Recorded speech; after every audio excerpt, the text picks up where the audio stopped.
Hello and welcome to the latest episode of Looks Like We Made It. I'm Issy Howell and I'm joined by my dad Chris to talk all things video marketing. We are the father and daughter who run the fabulous video production company Howell Film, and each week we will be discussing all sorts like what happens behind the scenes on our projects, getting results from your video content, how to start using video in your business, and plenty more to come. We're always up for candidly conversing about creativity. On this episode, we are answering the question, what's it like behind the scenes on an event shoot? So without further ado, let's get started, and of course, never miss an episode every Tuesday by giving us a follow or subscribe, as well as finding Howell Film on Instagram, Facebook, Twitter, and LinkedIn. Let's go.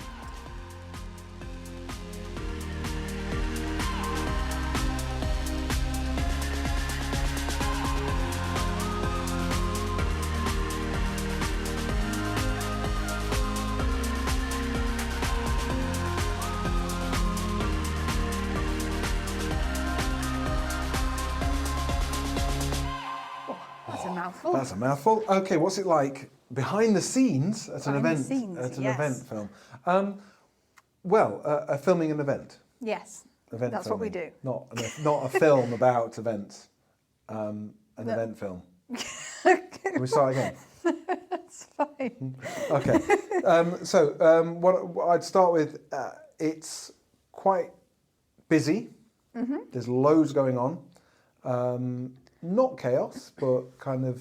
It's a calm. There's pressure because obviously at an event there's a lot of immovable deadlines. Yep. Obviously it also depends on what we are doing at said event. Mm-hmm. So if we are capturing the event to be edited at a later date, there's a slightly different approach and slightly different setup. If we are live streaming or to an external audience, then obviously that has its own set of pressures. And then obviously if we are streaming to the audience on a big screen or big screens in the venue, additional venues and externally, then there's a whole other set of pressures.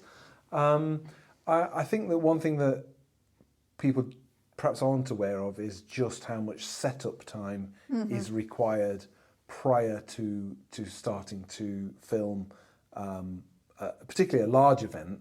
I mean, less so a kind of a smaller, more intimate affair, but a large event of say 1,000 people plus. Well, it does depend on because we've done events that go over a series of days, and also ones that happen sort of in one day. So like conferences or festivals and stuff all have very different approaches. But yeah, the setup time it happens way before even the day comes around. Like we start pre-production and we start sort of figuring out those logistical elements of an event shoot, because we still have to think about stuff like accommodation and kind of getting there and being in and around the event as well. Even basic stuff like accommodation, transport.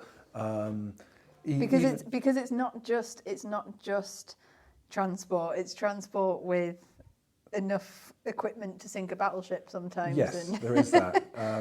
Getting everybody in the right place at the right time, and everybody being aware of what their role is going to be on the day. I mean, the physical layout of a building is also really important to us. Mm-hmm. So we've got to understand. I mean, the number one priority is obviously safety. So we've got to make sure that our people are safe. We've got to make sure that the people, the performers, the talent, the crew, additional crew members are safe, and then, on top of everything, we've got to make sure that the general public are safe. Mm-hmm. I mean, obviously, assuming we're in a normal, non-COVID-y type situation where, it's a full house, there's all sorts of considerations. We've got to think about, cabling. We're often laying, hundreds of meters of cables, and every single inch of that has to be properly protected. It's got to be properly taped down. And people often are surprised at the very glamorous world of event filming when you've got half a dozen people on their hands and knees with gaffer tape for 3 hours from 5 o'clock in the morning to try and get cable laid. I have successfully taped an entire 3,000-seater auditorium. I know you have. You did well in a morning, but it's things like, because you do have things like, if I want a camera on the side of the stage. I want a camera at the back of the auditorium, and I want one alongside, 45 degrees to the side of it. Is that those cables have to go somewhere. Every camera comes with its own sort of setup and its own person, and it's and you have to consider things that no one ever would have probably normally considered for stuff like that. Like even things like how high the camera has to be, so you're not getting people's heads in the whole time, and and things like our long lens. So how do we shoot close-ups on the stage? How do we shoot close-ups on the stage? Now you see, people are often surprised about how we shoot close-ups on the stage. We shoot close-ups on the stage the furthest away from the stage. So it might freak people out, but the close-ups are always done from a long way away, using a very, very stable, very long lens. And by stable, I mean the tripod is very stable. The environment it's sat on is very stable. The lens itself, even though it's got its self-stabilization within the lens, that's locked off and that's stable. And even the tiniest bit of movement looks mad and it all jigs about. So bizarrely we shoot close-ups from a long way away.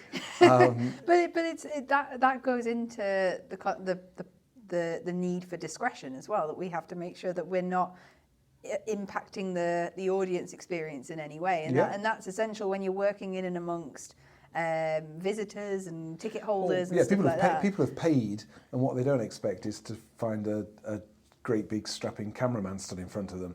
Exactly, especially you. Especially me. So yeah, that's important. And then obviously, when we're talking about sort of front of house, then obviously backstage, there's a lot that we have to take into consideration.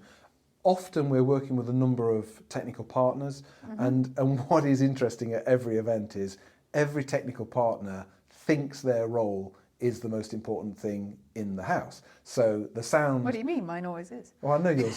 So basically, the sound people. That's it. Sound is the most important thing in possible. There's nothing more important than sound. And then the lighting people say, well, it's the show. Nothing's more important than the lighting. And the film crew say, well, there's nothing more important than the visuals and the filming. And everybody on there, their role is most important. And then you kind of have a thing where it's all a bit posturing and everyone's got their sort of chests puffed up. And then ultimately you realise you've got to get along. Everyone's there for the right purpose. And then it all ends up sort of... Well, the dream scenario is always when each department has their priority and those priorities all run smoothly side by side, and everyone works hard towards the goal they want to achieve. Absolutely, and then we all work together and we deliver the final show. And the other thing as well is, again, we talk about planning and pre-production quite a lot on this podcast, but it is just the lifeblood, it's the backbone of what we do, because often we can finish an event and be planning the same event a year later, a week after we finish the first event. Some events take a long time to get planned. I mean, some of the, obviously COVID has blown a sizable hole in all of that, but under normal circumstances, the event planning is critical. We need to understand from the events team often at the venue. We need to know about power. We need to know about emergency exits. We need to know about what they're expecting, what them and their clients are expecting from us. We need to know what we're delivering at the end of the day, and also we can work with a whole range of audiences. I mean, you can go from the kind of gig, the mosh pit crowd, which that comes with its own challenges. You can go from a very quiet, a very sort of highly technical, very conservative type crowd. So really, there are so many factors that determine how an event is structured, that you have to take each one kind of on merit, on face value. Absolutely, and I think that in terms of like the types of events we've done, and you end up working amongst different crowds, and you're working with different audiences and different industries and different age groups, everything. But there is nothing quite like the energy of working on an event shoot. It's so much fun. Like you do get to, even though you're on your feet all day, and we often are setting up for a couple of hours, 3 hours beforehand, so we can sometimes be up at 4 a.m. or something. But even doing that, it's exciting, and you do work on it. We end up kind of working on a bit of a buzz throughout the day. Well, you do. I mean, there's a jeopardy. I mean, I personally. There's no jeopardy here. No, but I personally, I really like live. I like live broadcast. I like the immediacy of it. It's happening in real time. Yeah. I really like, and I like the some of the pressures of that, obviously. But even if things don't go necessarily according to plan, we've had people that have dramatically overrun. We've had issues with power. We've had issues with technical issues over the years, all sorts of stuff. But actually, how you deal with that and how you react and respond in the moment, that's the crucial thing. And also the fact that all the old lovey cliches about the show must go on and it's about the performance, darling. Yeah. All that applies. I mean, in terms of like the backstage stuff, you've got to be very aware that there's tons of going on. There's often set changes. There's often and there's always an opportunity to run into a celebrity. Oh, there's always that. I mean, being are you still starstruck? Yes, absolutely. Yes. I don't know. Yeah, you do. I'm always amazed at how short people are. Well, because you're 9 foot tall. I know I'm 9 foot tall. Well, I'm not going to name drop here, but there's a number of people we've met and we've interviewed, and I always think, God, you're tiny, aren't you? You're much bigger on the telly. Oh, you shouldn't wear your high heels to shoot. No, but it's I agree, because you end up kind of sometimes, like, there was one time I won't name drop because that's not who I am, but come on. No, because it's always when you're kind of going backstage and when I'm on a shoot, because I'm not often manning a moving camera or anything. So my role is essentially to make sure everyone's okay and everyone's got what they need and things are running smoothly, which means that I'm often the person who's almost like walking at a super fast and sort of with your head down. Yeah, head down, going somewhere to talk to someone about something, which means I'm on a mission, which means I'm not looking up.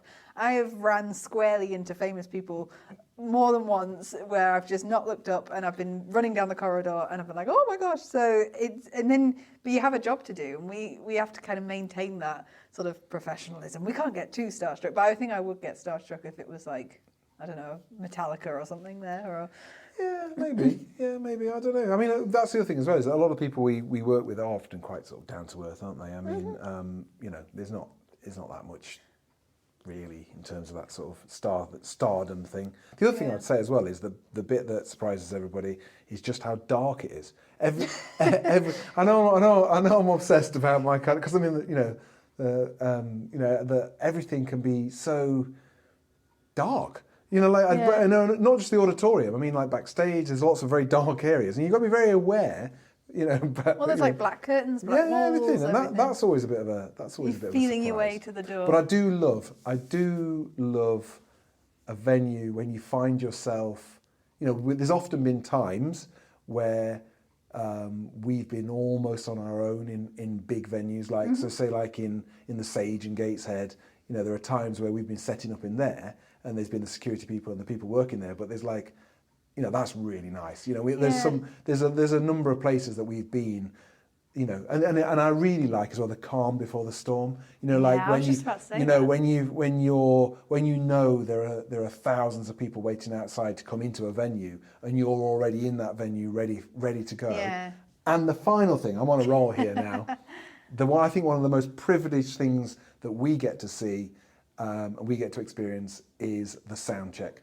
I really like a sound check. I like it when you get to get a preview of what's coming, when you get to see the talent, the build-up and stuff. I like that bit. I think it's really exciting. I'm often, because I'm not essentially manning a camera normally on shoots, is that when there are lighting tests and sound tests, I'm normally the guinea pig that ends up having to, because I'm average height as well, for kind of getting a spotlight correct and getting. Oh yeah, you've been on lots of stages. I've literally, and it's weird because I wouldn't be actually in the event, but I'm sort of on this stage. I've got the spotlight in my face. I'm stood right where all these people, these big speakers are going to be. It's Mary had a little lamb, you have to say, isn't it? No, but you look out to I get the opportunity to kind of look out and see what these people are going to be experiencing and what it feels like to kind of be on the stage and stuff. And I do agree with that calm before the storm thing, because we get there so early and we're setting up in this kind of, it feels like two different places or two different locations all at once, because we'll be there sort of setting up, and it's kind of just like an empty space for us to work in, and then suddenly all this energy and people arrive and they're all excited and stuff, and it's a completely different place, and it feels almost kind of a bit like it's your territory a little bit. You've gotten so used to working in this amazing space. But no, I remember doing a recce at Sage Gateshead a couple of years ago, and I hadn't ever kind of walked onto that stage before, and we went through the back sort of area, and they sort of walked us onto the stage as if it was nothing, and it takes your breath away. Yeah, your first time on a big stage is it's astonishing. I mean, I remember you on the stage at the ACC Arena in Liverpool. Yeah, I've been on many I'm sure stages. you did Mary Had a Little Lamb for like 10,000 empty seats. So yeah, thank God it was empty seats. I didn't just go on. No, you weren't on stage. Yeah. So yeah, I love events. I love live events. I love the exhibition work we do. I think it's really exciting. It still floats my boat. Yeah, and I think when you take on when you take on a video production company, if you are an event provider, we've done it so many times that we just kind of slip into action a little bit. Like there's that build up where after the project's kind of booked in and stuff, it's got a bit of a gentle kind of bubbling up where we're sort of discussing stuff, we're in Zoom calls, we're maybe chatting, and then it all happens. It happens really fast, and then and then suddenly we're back at our desks and I'm editing it, and it goes so quickly. Yeah. But the experience is absolutely brilliant. But well, excellent. Yes. No, I think we covered that. Final thoughts. Final thoughts.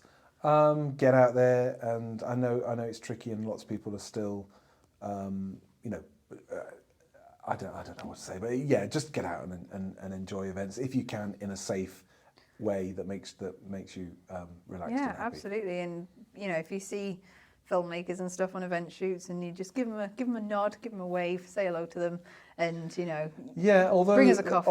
Although I will say one last thing. Now I've teed you up. You've teed me up only so far as you do get a number of people that do approach you and either ask you if you can get them backstage or whatever. Where goes my water? Good job, it's empty. People can ask. People ask if you can get them backstage and stuff. And obviously, we can't do any of that.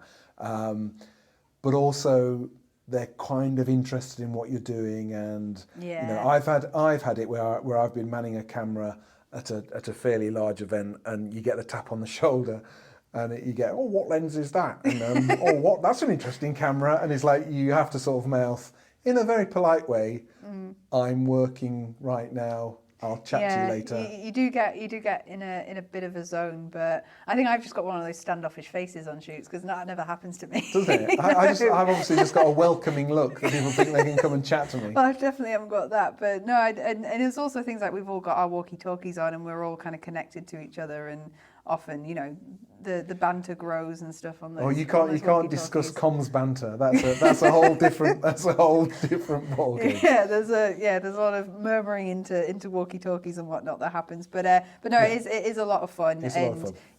When you see filmmakers out and about on events, they've been there a while, but they're having a good time normally, which is You're not there to have a good time. You're there to work. Absolutely. I'm sorry. Okay.